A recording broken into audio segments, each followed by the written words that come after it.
இயேசுவே உம்மை நான் துதிப்பேன் துதிப்பேன், இந்த வேலையிலும் துதிப்பேன். ஆமென்.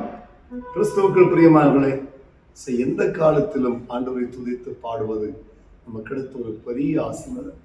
நம்ம இந்த பூமியில வாழ செய்த ஆண்டவர், நமக்காக எல்லா நன்மைகளையும் தந்தவர். அவரை பாடாமல் வேறு எவரை பாடுவது? அவரை துதிக்காமல் எவரை துதிப்பது? அவரை உயர்த்தாமல் எப்படி யாரை நாம் உயர்த்த போகிறோம்? கருமையான கர்த்தருடைய பிள்ளைகளை, இந்த நாளில் உங்களுக்கு ஒரு அற்புதமான ஒரு வார்த்தையை தேவனாய் கர்த்தர் பேசும்படி என் உள்ளத்தில் போட்ட அந்த வாரத்துக்காக நான் கர்த்தருக்கு நன்றி செலுத்துகிறேன். இந்த செய்தியை கேட்கிற உங்களுக்கு கூட கர்த்தர் எத்தனையோ நன்மைகளை செய்திருக்கிறார். பட் ஆண்டவர்களை மகிமைப்படுத்துங்க.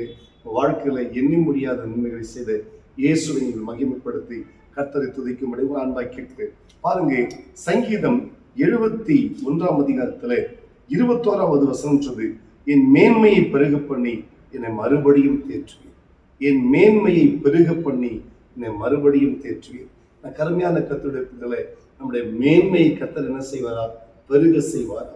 ஸோ பெருக செய்வது மாத்திரமல்ல, நம்மை தேற்றுகிற நேரம், நாம் சோர்ந்து போகிற நேரம், கலங்கி நிற்கிற நேரம், கவலைகளை மூழ்கிற நேரம் எல்லாம் நம்மை ஆறுதல் படுத்தி நமக்கு வேண்டிய சமாதானத்தை கொடுத்து நம்மை தேற்றுகிற தேவன். பிரியமானவர்களே, உங்கள் வாழ்க்கையில கூட அந்த பெரிய காரியங்களை செய்து கொடுங்க. ஆண்டவர் மகிமைப்படுத்துங்க. சோர்ந்து போகாதீங்க. எந்த நிலையிலும் உங்களை தேற்றுவதற்கு ஆண்டவர் உண்டு என்பதை மறக்காதீங்க. எந்த காலத்திலும் எந்த நேரத்திலும் அவரையே துதித்து பாடுகிற நீங்கள் நிச்சயமே ஆசீர்வதிக்கப்படுவீர்கள். God bless you.